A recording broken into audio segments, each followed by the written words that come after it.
High spirits. This was a strange choice. I'd scare notch. Yeah, let's get into it. High Spirits is from 1988. It lasts an hour and 37 minutes. It stars Steve Guttenberg, Daryl Hannah, Beverly D'Angelo, and Peter O'Toole. I should have said Liam Neeson. So why did you make me watch this? Well, I watched this. This was actually the very first movie I remember seeing on home video, on VHS. Really? Yep. We didn't have a VHS player when I was a kid. And there was one weekend, one of my mum's friends was going away for the weekend, and she offered to let us take her VHS player for the weekend. So we took it and we went straight out, my sister and I, and went straight to the video shop and rented a load of movies. And one of them was High Spirits. Huh. Weird. It's not weird, it's just the way it was. Anyway, the movie takes place in Ireland. And we open on a castle. Yeah, Castle Plunket. And we see the owner of the castle, Peter O'Toole. He is the latest Plunket to own the castle. It's been handed down his family through generations, yet, as castles are. And he's running out of money. He needs it to be a more popular tourist destination so he can pay off the American financier who has backed the castle for the last several years. If he defaults on the payments, if he can't afford to keep up the payments, he'll lose the castle. Uh-oh! Sounds like a thorny little comedy. The American investor is called Jim Brogan. Keep that in mind. Yeah. So Plunket has 3 weeks to come up with the money. Yeah, in this Irish castle, the Plunkets, of course, owning a castle in Ireland, they are English. Plunket and his mother, they have a bit of an argument because Plunket's mother finds Plunket trying to hang himself. Yeah, yeah. She has a go at him and says, "You're taking the easy way out. This is a comedy." Yeah, well, she says, "Don't be a coward. You'll find a solution. Don't take your own life and become a ghost." And he thinks, aha, ghosts, that's what we can do. We can say this is a haunted castle and sell that idea to tourists. So that's what they do. They go through all this rigmarole of rigging up like naked woman dressed as a banshee and tying her up to a rig with a harness and a rope, make her fly. And they've got like a guy dressed in a suit of armour, and they've got like, well, all sorts of sticky goings on. Yeah. And it seems to work because we got a busload of American tourists arriving within like the next couple of days. Yeah. So Plunkett and his staff welcome the American tourists by throwing a woman at them. Yeah. A woman? This lady's hiding on top of a tree before they reach entrance to the castle, and she's pretended to be that banshee we talked about. And her rig fails and she almost dies. It's very funny. This bit actually did get a good laugh from me, the whole fiasco with the banshee and the bus. It was very funny. It's okay. But the bus full of American tourists makes it to the castle and we meet the party. Hello, Mr. American. They include Steve Guttenberg, Jack, and his wife, Beverly D'Angelo, Sharon. We also meet a family of 4, 2 young boys, a father and a mother, and the father is a paranormal investigator. There's also a minister. Yeah. And a lady who's like a temptress to him. Yeah, they clearly fancy each other. They all take a little wander around the castle, they have a look, they all sit down to dinner at night, and Jack notices a painting on the wall of a lady, a beautiful lady, even though it's just a drawing. It's not the most lifelike painting, but still he says, "Who's that?" Hentai. And you can tell he's going to take a photo of that painting for his own uses. No. But Plunkett says, one of my ancestors, Mary, yeah, she was murdered on her wedding night. Huh, this is a comedy, right? Yeah.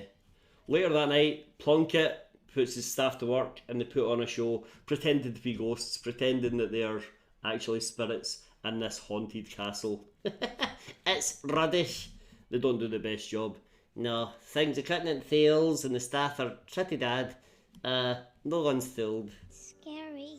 It's not scary, it's stupid. We see a suit of armour coming to life, but it's one of the staff inside. Although its head falls off and there's no head, and it's still walking around. Yeah, that's quite good.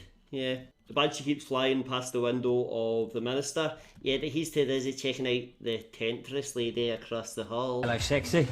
Someone's bed goes spinning round. Yeah, it's all like gimmicks. It's all set up by the staff. By the way, how did an Irish castle way back when fall into the hands of a tosh English Stanley? We won't go into that here, but I think I can guess how. They stole it. The guests all come storming downstairs to confront Plunkett because they say, "Oh, this is not haunted. This is rubbish." Yeah, and he confesses. He says, "Listen, I'm going to lose my family home in 3 weeks if I can't come up to the nunny. So I'm really sorry that I need you to help me say it's haunted." And they're all like, "Nope, you're a fraud." Quite rightly. Now, what no one knows, including Jack, is that Jack's wife Sharon has actually been sent here to snoop and to try to disparage the castle's name because her father is Jen Drogan, the American investor. What a twist! I don't know how Jack didn't know any of this. Well, I think he knew who his father-in-law was. Nope, he did. So Jack and Sharon have a bit of an argument. Sharon storms off to bed. Jack says, "No, I'm staying up with Mr. Plunkett. We're going to sit and drink." And that's what they do. They get good and drunk. Let's get drunk! And then later, Jack returns to his dead room. He thinks that he goes into the wrong room. He goes into one of the empty rooms in the castle. And there he sees Daryl Hannah, Mary, from the painting. Not that you can tell from that painting. Well, she comes running into the room in a panic, and Jack, in his drunken stupor, just sits and watches what's going on. Her new husband comes running into the room after her. Yeah, Liam Neeson. He's like, "I will find you. I will kill you." Yeah. And he does. He kills her, he stabs her, and she drops dead. She's dead. Jack thinks he's just drunk and imagining things, but then it happens again. Yeah, instantly. It just replays again and again and again. And this time, Jack steps in front of Liam Neeson and he's like, "Hi, don't stab her." Martin, he stabs Jack. That's right, Jack falls to the ground, but then realises he's not actually hurt. There was no knife. Because Martin and Mary are ghosts. Ooh! I was scared. You scared? Martin carries on as if the stabbing has gone ahead as usual. Mary, however, sees what's happened. She says to Jack, "Thank you," and then she fades into nothingness. We see Plunkett. What's his first name? I don't remember. But we see Plunkett speaking to his mum in her bedroom, and they're speaking about what would have Dad thought of all this business, what would Grandad have thought. Yeah, and then Plunkett leaves, and then the nun has a meeting with her husband, who's dead. He's another ghost, and she knows all about the fact that there really are ghosts in this castle. What? It's haunted? The next day, all the American tourists are getting ready to leave. They're all saying this is a scam, this is a hoax, this is rubbish. But Jack wakes up hungover in that bedroom, and when he wakes up, he is confronted by Mary, and she says this cycle of me being killed every night goes on and has gone on for hundreds of years, and it'll continue to go on forever. Last night you broke the spell, but tonight it'll happen again, unless you stay and help me again. Yeah, and Jack's like, what? You're a ghost? Jack kind of wants to stay, but he also says, I have to go back to America, I've got a life, I've got a wife. He hates, they don't seem to like each other at all, this husband and wife. We hate each other. But all the American tourists get back on the little bus and they're heading off, but then the real ghosts of the castle won't let them leave. No, they till the roof off the bus and till all the siding and panels off it, and then they rip off everyone's clothes. It's like, carry on. So they all return to the castle where they find Plunkett about to hang himself again. Canada. So the guests have to accept that they're stuck there for the foreseeable future.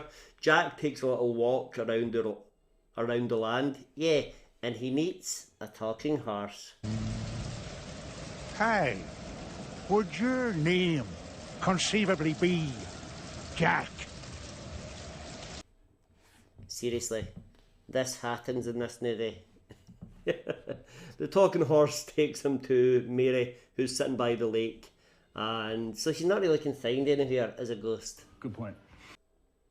I guess not. I thought she would be stuck to that one room and that one loop, but she's chilling by a tree. And she says tonight is my wedding night, as it is every night. And my husband, Martin, he's so jealous. He's going to think I've been cheating on him already, and then he's going to stab me to death. Please help me, Jack. Meanwhile, Jack's wife Sharon is taking a shower. And then Martin, the Liam Neeson ghost, he just joins her in the shower. Total Turk. I suppose that's the Turks of being a ghost. Well. When Jack returns to the castle, he meets Plunkett's mum. Mrs. Plunkett, yeah.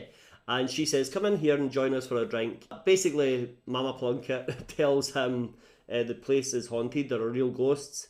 And she says, read this book. Yeah, and it's called The Dick of High Spirits. That's the name of the movie. Yeah, this is the video of High Spirits. Well, later, Jack and Sharon have another argument. Oh, as they often do. And they end up in the room where the stabbing takes place. Yeah, so Neri and Narton are here, and Narton's about to stab Neri. And Jack tries to intervene, but then Sharon intervenes inadvertently, because Narton's like, I forget stabbing this going in. I'm in love with this one, and she's very sexy. He is very taken with Beverly D'Angelo. You can't really blame him. So Martin and Sharon go off to have a discussion, I guess. I guess so. And Mary and Jack stay where they are, and they confess their love for each other. And Mary says, I have a gift for you, and she walks through Jack. Yeah, and it feels good. A little too good, judging by his reaction. About the same time, Plunkett is confronted, not by the guests, but by the ghosts. Yeah, all his dead relatives come out, and they all have a go at him, and they say, you're letting this place fall into disgrace, you need to buck up your ideas, we will give these people a haunting they'll never forget. High spirits indeed. We cut to Martin and Sharon in bed. Yeah. He's naked, she's not. Yeah, I don't know if anything's happening. I think she's keeping him, treating him mean and keeping him keen sort of thing. Meanwhile, the ghosts are making sure all the guests are terrified because they take the children of the family that's visiting and try to drown them in the sea. They drag them into the sea. It's a comedy. Yeah. Jack uses the Book of High Spirits to make Mary whole again. Yeah. Save the children, save your breath. Basically make her alive. A real person, solid flesh and bone. And they sleep together. Yeah, they do. After that, Mary's age catches up with her instantly. Yeah, she's 900 years old. She's like an old skeleton crone going in. Jack's a bit freaked out, but he's still like, oh yeah, I still like you. Clearly he doesn't.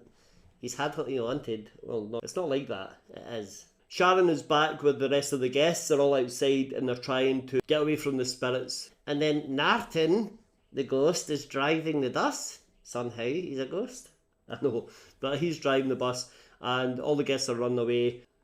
And he singles out Sharon and he chases her right through the woods in the dark. She must be terrified. Well, she is, yeah. I thought he fancied her. Yeah. He was flirting. She manages to get away and Martin drives the bus right into the castle. Yeah, not into the castle like in through the door. Into the castle like in through the wall. Sharon sees Jack with Mary and she says that's fine. We don't like each other really. So she runs off with Martin. He might try to kill her again. Mary, being an old, basically living corpse at this point, she says, Jack, please tell me you still love me even though I look like this. Yeah, and Jack, he does. He says, yeah, I do. I still love you. Sure he does. And they kiss. And then, because he loves her, she turns young again.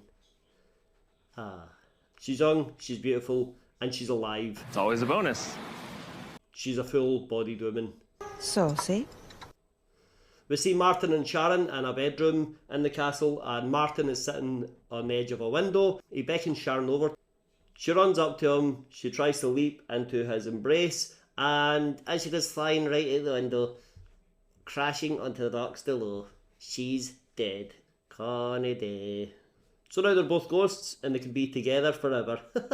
The next morning, all the spirits have gone. They've returned to their rest and the guests are thrilled. They think this is the most exciting thing that's ever happened. They think it's the best haunted castle in the world, and they will report back and tell everyone in America to visit this place because it's so much fun and so scary. Yeah. And then they're nearly killed. The children are almost drowned. That 5 stars on TripAdvisor. All American guests leave except for Jack and Sharon. Yeah, because Sharon's dead. She's gone nowhere. So Sharon and Narton are a loving couple now in death. Yeah. And in life, Mary and Jack are a loving couple. And they decide to stay there as well. Yeah, I don't know why they don't just go back to America. Take her to the big city, you swine. Oh well. So High Spirits, what did you think? It wasn't exactly laughing in it. There were a few laughs. Yeah, very few. I still enjoyed it. It's the first time I've seen it since I was a little boy. Maybe 9 or 10. Really? Yeah. And it was still good fun. Quite carry on at times. Not the most amazing thing I've ever seen, but pretty good. Yeah, if you say so. Quite dark, all the murders and attempted murders and deaths. Yeah, that's true. Anyway, we'll see you next time. Hit like, hit subscribe, and I'll catch you in another video. Someone take that noose off him.